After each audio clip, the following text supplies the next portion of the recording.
Hey, what is up guys? Welcome back to another video, and in this video we're going to be continuing on with our Swift programming tutorial series, and in this particular tutorial we are going to be covering tuples in Swift.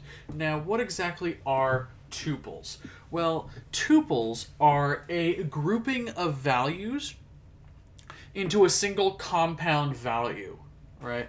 So, tuples are unique from arrays or dictionaries, which we'll cover in the next video, in that the values inside of a tuple, they don't require any specific like named identifier or anything like that to reference the elements inside. Though you can provide a name for the different values inside of the tuple if you want, and we'll take a look at that. Tuples are useful especially for returning multiple values from a function or method, as well as temporarily grouping values, such as looping through a dictionary, which again we'll take a look at in the next video. So, how exactly do we create a tuple? Well, one way you can create a tuple is inside of Xcode. We are going to say, we're going to say movies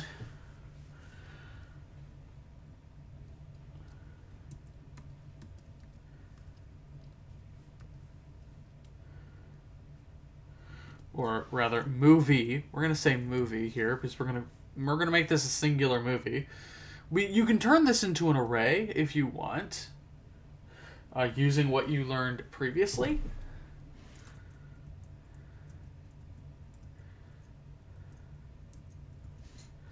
So equals, and then opening and closing parenthesis.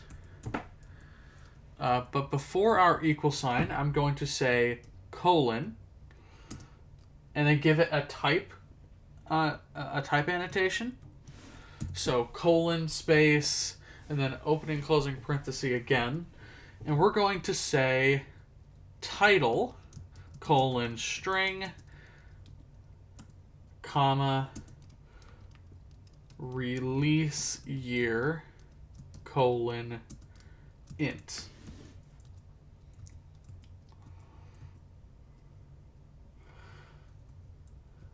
And then inside of the opening and closing parenthesis outside of our equal sign, or rather on the right side of our equal sign, we are going to say title colon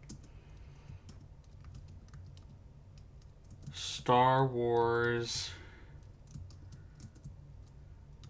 Revenge of the Sith. And then release year 2005.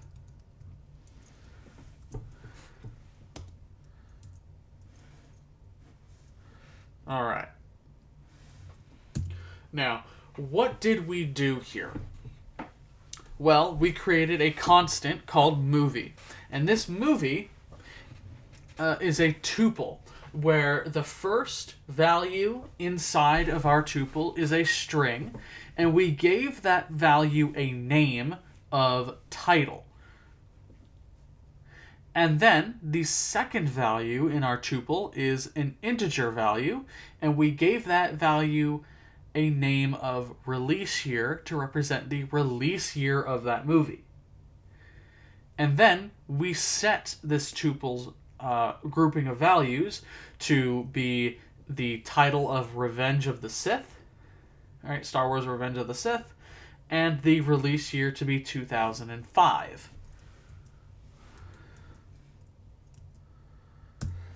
So how exactly then do we retrieve the values from this tuple?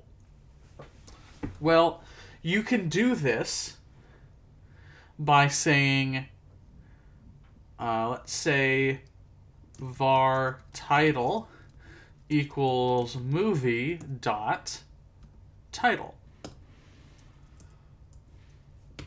and var release year equals movie dot release year.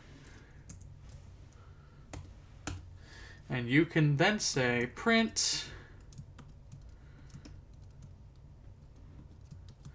title was released in release year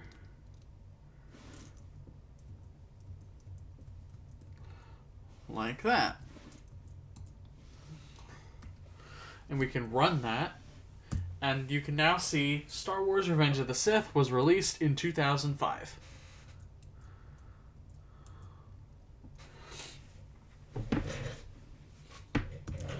Now, of course, you don't need to provide the titles for these values, but I like to when I'm explicitly defining a tuple like this. Let's remove the type annotation and see if our code still works, right? So colon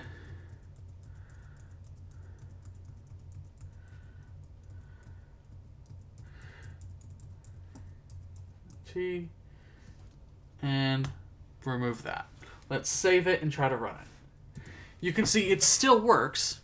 You don't need to provide the type annotation to give the values names or anything like that. You can do it when you declare the value here inside of the initialization. But what if they don't have titles? What do we do then? Well, let's remove those. Let's see here. Let's remove title.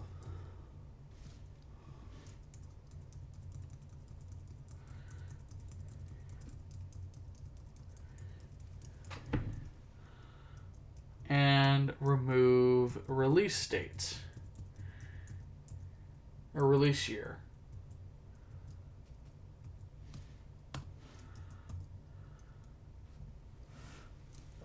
All right.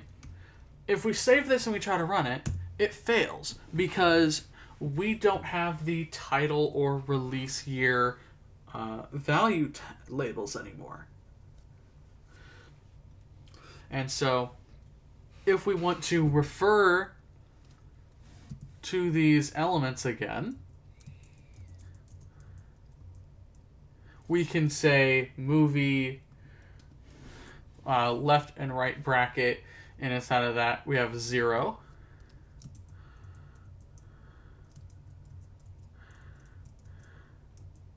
We can say release year and do left bracket 1 right bracket.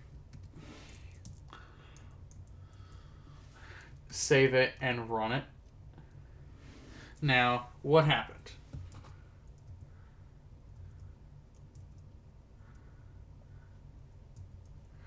Okay, let's see.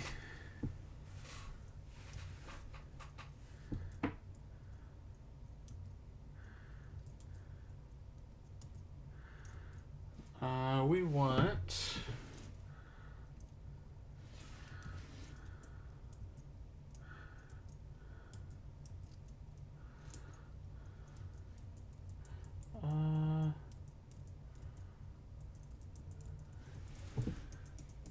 okay.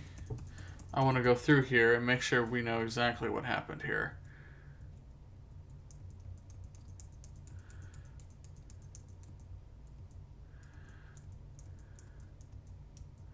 Okay, var title equals movie var release year equals get rid of that period. Let's run that now. We still get a build failed.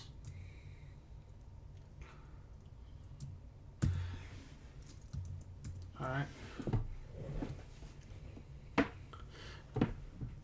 Now, of course, you can't use indexes like you can with an array. So let's go back.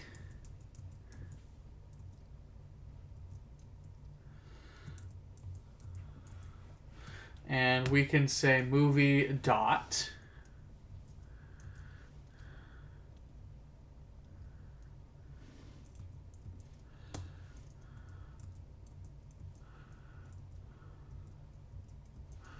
movie dot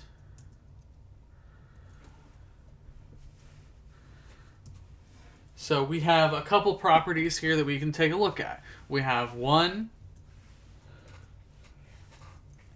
and 0. So let's do 0.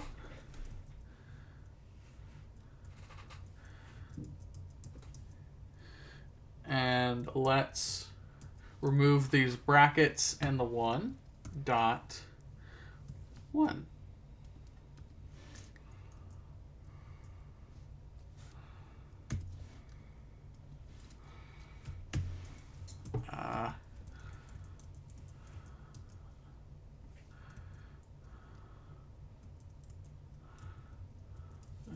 MOVIE dot 1. All right. So let's now run our code. Now you can see we have a successful build. When you don't provide the tuple values with titles, this is what you need to do, right? You need to have a you need to call .0 and .1 or however, it keeps going for however many values you have.